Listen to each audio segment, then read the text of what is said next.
नमस्कार, सीजीएमपी की बात में आपका स्वागत है। खबर में बढ़ने से पहले एक नज़र हेडलाइंस पर। रायपुर महापौर के बयान को मंत्री ने लिया आड़े हाथों। कहा, महापौर का बयान बेतुका, पद नहीं संभाल सकते तो इस्तीफा दें।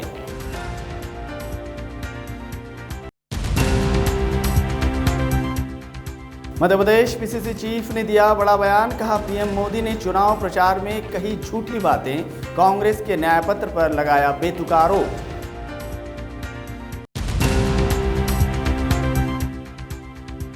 छतरपुर नौगांव एसडीएम के खिलाफ वकीलों का प्रदर्शन, तानाशाही के खिलाफ जमकर की नारेबाजी। एसडीएम ने कहा, अवमानना का प्रकरण होगा दर्ज।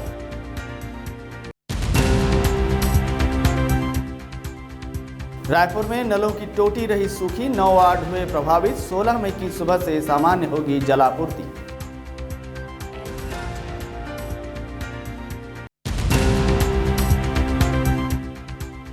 और कोरबा पुलिस की अनोखी पहल, भीषण गर्मी में लोगों को पिलाया ठंडा पानी। यातायात नियमों के पालन को लेकर की अपील। अब बढ़ते हैं खबरों की ओर। रायपुर महापौर एजाज ढेबर का बयान अब राजनीतिक रंग लेने लगा है। दरअसल मंगलवार को रायपुर नगर निगम में शहर के सभी पार्षदों की एक महती बैठक रखी हुई थी। इसके बाद इस बैठक में अमृत मिशन को लेकर गंभीर चर्चा हुई, जिसमें कुछ समस्याएं भी सामने आई थी। मीडिया से चर्चा के दौरान महापौर ने सीधे तौर पर पीएम नरेंद्र मोदी को ही टारगेट में लेते हुए कह दिया था कि यदि पीएम साहब भी नगर निगम में बैठेंगे तो समस्याएं दूर नहीं होंगी, और उन्होंने इसका दावा भी किया था। अब नगरीय प्रशासन मंत्री अरुण साव ने महापौर के बयान को बेतुका बताते हुए पलटवार किया है। उन्होंने कहा कि निर्वाचित महापौर का बयान सीधे तौर पर जनता से अन्याय को दर्शाता है। देखो यार, एक बात बोलूँ मैं, ये आपको एक बात बता दे रहा हूँ। वार्डों में जो समस्या है वो मतलब मेरे ख्याल से अगर हम लोग यहाँ पर पीएम साहब को भी बैठा देंगे ना तो भी ये परेशानी रहेगी, क्योंकि देखिए ये अनवरत है। आपको एक बात को मानना पड़ेगा कि पानी, साफ सफाई, लाइट, ये समस्या अनवरत रहेगी, इसको कोई ख़त्म नहीं कर सकता। ये बात को आपको मतलब दावे से मैं बोल सकता हूँ कि ये, और नगर निगम में अगर समस्या खत्म हो गई तो फिर नगर निगम ही, ये डिपार्टमेंट ही खत्म हो जाएगा। भाई जन्म से लेकर मरण तक के नगर निगम काम करता है, और आपको ये बात को मानना पड़ेगा कि ये अनवरत है। इसको मतलब हम लोग ये नहीं बोल सकते कि हम 100% पूरा का पूरा काम कर गए। ये समस्या नगर निगम में कभी खत्म नहीं हो सकती, अनवरत रहेगी। रायपुर के एक निर्वाचित महापौर का ये बयान ये बताता है कि 5 साल रायपुर की जनता का किस प्रकार से उन्होंने अन्याय किया होगा, और इस प्रकार से एक निर्वाचित जनप्रतिनिधि का बयान दुर्भाग्यजनक है। और जब वो कर नहीं सकते तो उन्हें उस पद पर बने रहने का कोई अधिकार नहीं है, उन्हें इस्तीफा दे देना चाहिए। कहा कि एक निर्वाचित जनप्रतिनिधि का इस प्रकार से बयान ये अत्यंत दुर्भाग्यजनक है। जिम्मेदारी नहीं संभाल पा रहे हैं तो उन्हें पद में बने रहने का कोई अधिकार नहीं है। बीजापुर जिले में नक्सलियों ने पुलिस की गाड़ी में आईईडी ब्लास्ट किया। विस्फोट के समय वाहन में एक थाना प्रभारी और एक आरक्षक सवार थे। जानकारी के अनुसार फरसेगढ़ थाना प्रभारी आकाश मसीह बुधवार सुबह अपनी 4 पहिया गाड़ी में सवार होकर बीजापुर जिला मुख्यालय के लिए रवाना हुए। इस दौरान सोमनपल्ली और रानी बोदली के बीच नक्सलियों ने गाड़ी में विस्फोट कर दिया। गाड़ी में थानेदार के साथ एक आरक्षक भी सवार था। गाड़ी के सामने का हिस्सा विस्फोट की जद में आ गया, और हालांकि थानेदार और आरक्षक बाल बाल बच गए। एसपी जितेंद्र यादव ने घटना की पुष्टि की। पूरे इलाके में सर्च अभियान तेज कर दिया गया है और अलर्ट घोषित कर दिया गया है। उप मुख्यमंत्री अरुण साव ने हमले को लेकर कहा कि नक्सलियों में हताशा है, यही कारण है कि लगातार हमला हो रही है, लेकिन हमारे जवान दमदारी से जवाब भी दे रहे हैं। देखिए, बौखलाहट में इस तरह की कार्रवाइयाँ होगी, लेकिन हमारे सुरक्षा के बल, हमारे अधिकारी इस विषय को लेकर पूरी तरह से सचेत है, सावधान है, और ये बौखलाहट में की गई कार्यवाही है। मध्य प्रदेश में लोकसभा चुनाव खत्म हो चुका है, जिसके बाद आज मध्य प्रदेश कांग्रेस प्रदेश अध्यक्ष जीतू पटवारी ने मीडिया का आभार व्यक्त किया है। प्रदेश कांग्रेस मुख्यालय में पत्रकारों से चर्चा करते हुए जीतू पटवारी ने कहा कि मीडिया ने कांग्रेस इंडिया गठबंधन का जो विजन था उसे जनता तक पहुंचाया। जीतू पटवारी ने कहा कि विधानसभा चुनाव के दुखद परिणाम के बाद भी कार्यकर्ताओं ने मजबूती के साथ लोकसभा चुनाव में हिस्सा लिया। इस बीच जीतू पटवारी ने एमपी बीजेपी के 29 पार वाले संकल्प पर निशाना साधते हुए कहा कि आखिरी चरण में तो बीजेपी दावे से मुकर गई। पटवारी ने कहा कि पीएम नरेंद्र मोदी ने चुनाव के बीच बहुत सारी झूठें बोली हैं। कांग्रेस के न्यायपत्र को लेकर आरोप भी लगाया कि मंगलसूत्र छीन लेंगे, जिसे दुनिया भर में क्रिटिसाइज किया गया है। झूठ और मोदी का चोली दामन का साथ है। जीतू पटवारी ने कहा कि मोदी केवल नफरत, घृणा और बंटवारे की राजनीति करते हैं। जीतू पटवारी ने दावा करते हुए कहा कि लोकसभा का परिणाम आश्चर्यजनक होगा। साथ ही उन्होंने मध्य प्रदेश के सीएम डॉक्टर मोहन यादव पर भी कई आरोप लगाए। यही तो भारतीय जनता पार्टी इस 75 साल के आजादी के बाद देश में बहस क्या है? संविधान बचाने की, आरक्षण बचाने की, लोकतंत्र बचाने की, मीडिया के फ्रीडम को बचाने की, मत के अधिकार को बचाने की। एक तरफ प्रधानमंत्री जी भाषण अलग करते हैं, उनके नेता अलग करते हैं। देश में इस बार का चुनाव 60% इसी बात का है कि देश में संविधान बचेगा या नहीं बचेगा, लोकतंत्र बचेगा या नहीं। चाइना जैसा तो नहीं हो रहा है एक पार्टी का शासन, सरकारी मीडिया। रशिया जैसा तो नहीं हो रहा है कि विपक्ष के नेताओं की हत्याएं होने लगी। इस तरीके से देश तो नहीं जा रहा है। तो देश के प्रधानमंत्री जो बोलते हैं वो महसूस आप भी कर रहे हैं, मीडिया भी कर रही है, आमजन भी कर रहे हैं। और उसी का असर ये है कि देश में चुनाव के 1 महीने पहले तक बीजेपी ही आएगी, ऐसा व्यवहार था। आपकी बार 400 पार। और अब अलग अलग जितने भी राजनीतिक पंडित हैं वो कहते हैं कि बीजेपी के आसपास आएगी, सरकार तो बन जाएगी पर 270, 80, 90 आएगी। ये क्यों कहने लगे? छतरपुर जिले के नौगांव तहसील कार्यालय में वकीलों ने काम बंद हड़ताल शुरू कर दिया है। इस दौरान वकीलों ने नौगांव एसडीएम विशा माधवानी के खिलाफ जमकर नारेबाजी की और उन्हें तानाशाह भी कहा। एसडीएम विशा माधवानी के खिलाफ मुख्यमंत्री के नाम से तहसीलदार संदीप तिवारी को ज्ञापन भी दिया गया। दरअसल नौगांव तहसील कोर्ट में अधिवक्ता स्वतंत्र कुमार मिश्रा एक केस की पैरवी कर रहे थे। इस दौरान किसी प्रकरण को लेकर दूसरे पक्षकार को कॉपी नहीं देने की बात आई, जिस पर एसडीएम और वकील के बीच कुछ कहासुनी हो गई। बात इतनी बढ़ गई कि वकीलों ने आज कलम बंद हड़ताल शुरू कर दी है। वकीलों का कहना है कि पैरवी के दौरान एसडीएम ने अभद्र व्यवहार किया, साथ ही कोर्ट से बाहर निकालने की बात भी कही। इसी वजह से आज वकीलों ने काम बंद हड़ताल किया है और जब तक एसडीएम सार्वजनिक माफी नहीं मांगेंगी तब तक एसडीएम कोर्ट का बहिष्कार किया जाएगा। वहीं एसडीएम विशा माधवानी की माने तो 8 महीने से दूसरे पक्षकार को कॉपी मुहैया नहीं करवाने के कारण आवेदन को निरस्त किया गया था। इसके बाद वकील ने कोर्ट में ही अभद्रता की, जो कि कोर्ट की अवमानना है। एसडीएम का मानना है कि आचार संहिता के चलते बिना परमिशन के आंदोलन करना भी अनुचित है। ऐसे में नोटिस जारी होना लाजमी है। मामला ये है कि 13/5 को हमारे एक सीनियर अधिवक्ता महोदय हैं सुरेंद्र कुमार जी मिश्रा, उन्होंने पैरवी कर रहे थे अपनी कोर्ट में। उस दौरान उन्होंने उनके एसडीएम महोदया ने उनके साथ अभद्र व्यवहार किया और उनको कोर्ट से बाहर निकाल देने के लिए कहा और ये कहा कि पुलिस को बुलाओ और इन्हें गिरफ्तार करके जेल भेजो। उनने इस बात के लिए क्षमा याचना भी नहीं करी है और हम लोग सब अधिवक्ता संघ के सारे सदस्य उनसे इस बात से आक्रोशित हैं और हम ये चाहते हैं कि जब तक कि वो क्षमा याचना न कर लें, सामूहिक रूप से न कर लें, तब तक हम इस कोर्ट का बहिष्कार करते हैं, एसडीएम कोर्ट का। अभी मुझे आवेदन पता नहीं है क्या आया है, लेकिन कल न्यायालयीन प्रक्रिया का पालन न करने की वजह से एक वकील महोदय के 2 आवेदन निरस्त हो गए थे, क्योंकि 8 महीने से वो दूसरे पक्षकार जो हैं उनको कॉपी अवेलेबल नहीं करा रहे थे। तो उनके 2 आवेदन निरस्त होने पर उनने अभद्रता की, न्यायालय की अवमानना की और जब मैंने उनसे ये कहा कि मैं न्यायालय अवमानना का प्रकरण दर्ज करूंगी तो अभद्रता करते हुए उन्होंने ये धमकी दी कि वो ये सब करेंगे जो वो आज कर रहे हैं। और बार एसोसिएशन ने आचार संहिता के चलते बिना अनुमति के ज्ञापन दिया है, तो अब उसके लिए भी मैं नोटिस जारी कर रही हूँ। न्यायालयीन प्रक्रिया का पालन करना वकील का भी धर्म है और न्यायालय का भी। तो अवमानना उनकी की गई थी और ये दबाव बना के गलत तरीके से ये कर रहे हैं, पर बात करके भी इसे सुलझाया जा सकता था, लेकिन एक वकील के पीछे सभी लोगों ने न्यायालय की अवमानना भी की है और आचार संहिता का उल्लंघन भी। अंबिकापुर में एक महिला को किराना दुकान में खुले में पेट्रोल बेचना महंगा पड़ गया है। महिला द्वारा पेट्रोल बेचने के दौरान अचानक आग लग गई, जिससे महिला और पेट्रोल लेने आए युवक आग की चपेट में आ गए और गंभीर रूप से घायल हो गए। इलाज के लिए दोनों को अंबिकापुर के मेडिकल कॉलेज अस्पताल में भर्ती कराया गया है, जहां इलाज के दौरान महिला की मौत हो गई और युवक का इलाज अभी भी जिला अस्पताल में जारी है, जिसकी स्थिति गंभीर बताई जा रही है। आग लगने पर मौके पर पहुंची फायर ब्रिगेड की टीम ने घर में लगे आग पर बड़ी मशक्कत के बाद काबू पाया। वहीं घर में मौजूद सदस्यों ने भागकर अपनी जान बचाई। कोतवाली पुलिस इस पूरी घटना का जांच में जुट गई है।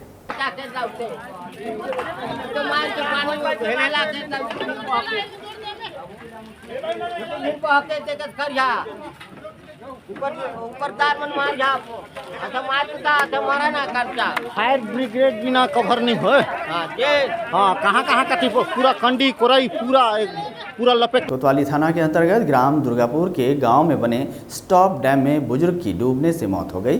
जानकारी के अनुसार सूरजपुर जिले के दुर्गापुर निवासी 59 वर्षीय रामधारी स्नान करने गांव में अपने स्टॉप डैम में गया हुआ था। बुजुर्ग को तैरना नहीं आता था और डैम में अधिक पानी होने के कारण बुजुर्ग डूब गया। ग्रामीणों द्वारा परिजनों तक सूचना पहुंचाई गई, तब तक काफ़ी देर होने की वजह से उसकी मौत हो चुकी थी। डीडीआरएफ ने 3 घंटे तक कड़ी मशक्कत के बाद शव को डैम से बाहर निकाला। पुलिस ने मौके पर पहुंचकर आगे की कार्रवाई की है।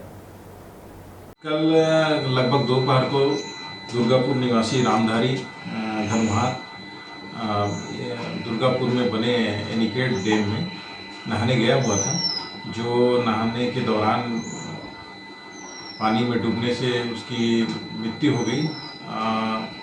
आसपास वालों ने उसे बचाने का प्रयास किया, लेकिन बचा नहीं पाया और डैम में ही उसकी बॉडी फंस गई थी, जिसे आज नगर सेना बचाव दल की मदद से आज उसकी बॉडी को सुबह रेस्क्यू किया गया है। भारतीय मजदूर संघ ने गेवरा कोयला खदान क्षेत्र में प्रबंधन के द्वारा नियमित कर्मचारियों की सुविधाओं में लगातार कटौती किए जाने का आरोप लगाया है। भारतीय मजदूर संघ की गेवरा इकाई ने इस मामले को लेकर रैली निकाली और प्रबंधन को ज्ञापन सौंपने के साथ ही अल्टीमेटम दिया। संगठन ने कहा कि अगर इस प्रकार की नीति को बंद नहीं किया गया तो आगे कठोर निर्णय लेने के लिए मजबूर होना पड़ेगा। प्रदर्शनकारियों ने बताया कि एचसीएल की कुल लक्ष्य की 60% से अधिक की पूर्ति कोरबा जिले की कोयला खदानों से हो रही है। वहीं इनके माध्यम से कंपनी को प्रतिवर्ष हजारों करोड़ की कमाई भी हो रही है। वहीं इतना सब कुछ होने पर भी साउथ ईस्टर्न कोलफील्ड लिमिटेड के गेवरा क्षेत्र के कर्मचारियों की सुविधाओं में लगातार कटौती करते हुए उन्हें परेशान किया जा रहा है।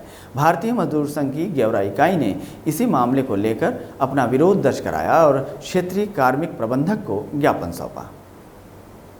भैया, ये स्थिति है भारतीय मजदूर संघ ने गेवरा में हो रहे कर्मचारियों को शोषण को देखते हुए हम भारतीय मजदूर संघ के सभी पदाधिकारियों द्वारा बीच बीच पे बैठक होती रही और बैठक होने के बाद हम लोगों इस स्थिति में पहुंचे कि अब गेवरा प्रबंधन को होश में लाना पड़ेगा, क्योंकि दिन रात कर्मचारियों के विरोधी काम प्रबंधन यहाँ की करती जा रही है। परंतु आज बड़े खेद के साथ और बड़े दुख के साथ मुझे ये कहना पड़ रहा है कि आज हम जहाँ उत्पादन 65 से 70 मिलियन टन में पहुंच गए हैं और हमारा यहाँ का जो मुनाफा है वो कई करोड़ों में, हजारों करोड़ों में मुनाफा होने लगा है, तब की स्थिति में यहाँ का प्रबंधन गेवरा परियोजना के सभी कर्मचारियों पर सिर्फ शोषण करने में लगी हुई है, उन लोगों के लाभों में कटौती करने में लगी हुई है। क्या है, विगत कुछ समय से ये देखने में आ रहा है कि गेवरा प्रबंधन के द्वारा लगातार नियमित जो कर्मचारी हैं अपने गेवरा क्षेत्र में एचसीएल के, उनकी सुविधाओं में कटौती किया जा रहा है। सुविधाएं इस मसलन में, इस मुद्दे पर कि एचसीएल के द्वारा उच्च क्षमता की मशीनें निरंतर टेक्नोलॉजी के उन्नयन के साथ साथ आग्रह की गई है, मंगाई गई है। बावजूद इसके उसकी कैडर स्कीम नहीं बनाई गई प्रबंधन के द्वारा, और जिसके कारण यह समझौता हुआ था कर्मचारियों और प्रबंधन के बीच में कि उच्च क्षमता की मशीनों का कैडर स्कीम बनने तक उन्हें इस बीच का जो वो नीचे वेतनमान पर रहते हुए उच्च क्षमता की मशीनें चला रहे हैं, इसके लिए उनको अंतर की राशि दी जाएगी। राजधानी रायपुर में बुधवार सुबह के बाद शहर की लगभग 50,000 आबादी को पीने का पानी नहीं मिल पाएगा। दरअसल नगर निगम फिल्टर प्लांट के अंतर्गत 47.5 LMD रॉ वाटर पाइप से नए 80 LMD से वाटर लाइन में 15 मई को इंटरकनेक्शन किया जाएगा। इस काम के लिए सुबह पानी सप्लाई के बाद 5 टंकियों में शाम के समय सप्लाई के लिए पानी नहीं भर पाएगा। अधिकारियों ने बताया कि इन 5 टंकियों के कमांड क्षेत्र में 9 वार्ड आते हैं। ये सभी टंकियां जोन 4 और जोन 6 कमिश्नरी एरिया के अंतर्गत आते हैं। प्लांट के कार्यपालन अभियंता नरसिंह फरेंद्र ने बताया कि इस इंटरकनेक्शन काम के लिए 10 घंटे शट डाउन रहना पड़ेगा। इसी के चलते उक्त दोनों प्लांट से भरने वाली टंकियों में बैरन बाजार और बैरन बाजार नई टंकी, देवेंद्र नगर और देवेंद्र नगर नई टंकी, संजय नगर, टिकरापारा तथा महापौर बंगले में स्थित टैंक नंबर 4 में सुबह सप्लाई के बाद पानी नहीं भरा जाएगा। यह व्यवस्था 16 मई को सुबह से नियमित कर दी जाएगी। जल कार्य विभाग के अधिकारियों ने 15 मई को होने वाले शट डाउन के दौरान नागरिकों की आवश्यकता पर टैंकर से पानी देने की तैयारी भी कर ली है। जो उनकी बस्ती में पानी की मांग की जाएगी वहां टैंकर से बाकायदा पानी भेजा जाएगा।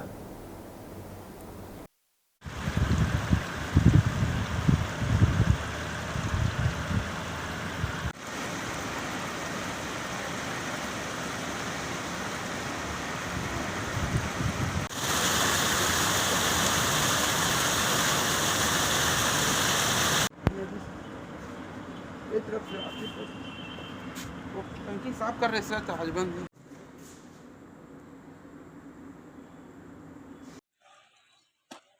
अक्सर चौक चौराहों पर पुलिस के द्वारा वाहनों की जांच कर नियमों की अनदेखी करने वालों पर कार्रवाई करते हुए देखा जाता है, लेकिन कोरबा पुलिस का एक मानवीय चेहरा तब देखने को मिला जब पुलिस के द्वारा इस भीषण गर्मी में वाहन चलाने वाले लोगों को रोककर उन्हें पुलिस के द्वारा ठंडा पानी पिलाया जा रहा है। साथ ही यातायात नियमों का पालन करने की अपील भी पुलिस के द्वारा की गई। कोरबा पुलिस का यह प्रयास जहां एक ओर मानवता का दृष्टि से सराहनीय पहल कहा जा रहा है, तो वहीं दूसरी ओर यातायात के नियमों के पालन को लेकर जिम्मेदारी का एहसास कराने वाला भी है। सभी आमजनों को कोरबा पुलिस के इस प्रयास की प्रशंसा करते हुए कहा है कि यातायात के नियमों को लेकर संकल्पित रहने की बात भी पुलिस ने कही। पुलिस अधीक्षक महोदय द्वारा निर्देशित किया गया था कि जिले में सामुदायिक पुलिसिंग के तहत कार्यक्रम कराया जाए। इसी के तारतम्य में सरमंगला चौकी द्वारा गर्मी के मौसम को ध्यान में रखते हुए पानी की प्याऊ की व्यवस्था कराई गई है, जिसमें राहगीरों को शीतल जल प्रदान किया जा रहा है। साथ ही साथ यातायात नियमों के संबंध में जानकारी दी जा रही है। लोग जागरूक में जा रहे हैं सर, क्या यातायात को लेकर जिस तरह से लगातार हादसे हो रहे हैं, क्या उसके लिए हेलमेट पहनने के लिए उनकी समझाइश दी जा रही है? राहगीरों को, वाहन चालकों को लगातार पुलिस के द्वारा समझाइश दी जाती रही है और आगे भी समझाइश दी जा रही है, जिसका असर लोगों में पड़ रहा है। बलौदाबाजार भाटापारा जिले के पलारी नगर पंचायत के गायत्री मंदिर में धूमधाम से सेन महाराज की जयंती मनाई गई, जिसमें छत्तीसगढ़ के फेमस सिंगर किशन सेन शामिल हुए। बता दें, सेन समाज के द्वारा नगर में शोभा यात्रा निकाली गई, जिसमें सैकड़ों लोग शामिल हुए। शोभा यात्रा के बाद भंडारे का आयोजन भी किया गया। आज ये कार्यक्रम बहुत ही सुंदर कार्यक्रम जो कि हमारे सेन समाज के सब जाति सब भाई बहन पूरा मनाते, और ये मोर सौभाग्य कि मैं बहुत जगह जाता हूँ, लेकिन पहली बार ये समाज के कार्यक्रम में सम्मिलित हुए हैं, और जो कि एकता देख के बहुत अच्छा लगा था। पहली बार कि सेन समाज में आसपास में देखे नहीं रहे हूँ, लेकिन यहाँ पलारी में देखा तो कितना अच्छा एकता है, एकदम जोरदार भव्य सेन जी महाराज की जयंती मनाते, तो अंदर से बहुत खुशी होती। खबर मैं हर समाज में गया हूँ, लेकिन अपन समाज अपन होते, तो अंदर से एक अलग खुशी होती कि अपन समाज में अपना मान सम्मान मिला थे और धूमधाम से सेन जयंती मनाते। आज का जयंती कार्यक्रम पलारी ब्लॉक का है और इसका तैयारी हमारे जितना भी युवा साथी हैं, 22-23 का हमारा सेन जयंती ग्रुप है युवाओं का, सभी का सहयोग है और सपना है कि हमारे समाज एकता आए, और इसीलिए धीरे धीरे मेहनत कर करके आज इतनी ब्लॉक स्तर में इस मुकाम में पहुंचे हैं कि आज जगह नहीं है यहाँ रहने के, खड़ा होने के लिए। इस टाइप का माहौल बना हुआ है, बहुत ही अच्छा है, मेहनत किया है। मैं जितना भी अपने समाज के आए हैं पदाधिकारी हो, सामाजिक बंधुओं को धन्यवाद देता हूँ जो समाज के कार्यक्रम के बढ़ चढ़ कर हिस्सा लिया है और इस कार्यक्रम को भव्य रूप देते हुए कार्यक्रम बहुत ही सुंदर ढंग से कर रहे हैं। और अभी भैया जी आए हैं, अभी मोना दीदी भी आने वाली हैं, रिकेश सेन जी आने वाले हैं, विधायक महोदय वैशाली नगर से, नंद कुमार सेन जी केशकला बोर्ड के अध्यक्ष आने वाले हैं, और कार्यक्रम में और जितने भी बंधु हैं आसपास के और अपने परिवार लेके पहुंच रहे हैं। अभी अब चलते चलते एक नजर डालते हैं खबर की सुर्खियों पर। रायपुर महापौर के बयान को मंत्री ने लिया आड़े हाथों, कहा महापौर का बयान बेतुका, पद नहीं संभाल सकते तो इस्तीफा दें।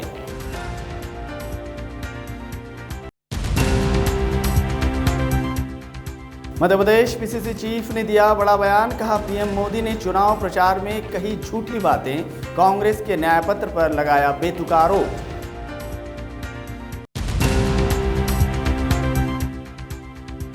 छतरपुर नौगांव एसडीएम के खिलाफ वकीलों का प्रदर्शन, तानाशाही के खिलाफ जमकर की नारेबाजी, एसडीएम ने कहा अवमानना का प्रकरण होगा दर्ज।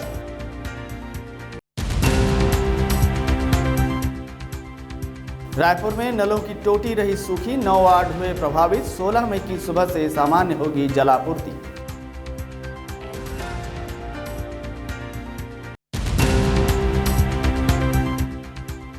और कोरबा पुलिस की अनोखी पहल, भीषण गर्मी में लोगों को पिलाया ठंडा पानी, यातायात नियमों के पालन को लेकर की अपील। CGMP की बात में आज बस इतना ही। मुझे दीजिए टीम के साथ इजाज़त। आप देखते रहिए रफ्तार मीडिया।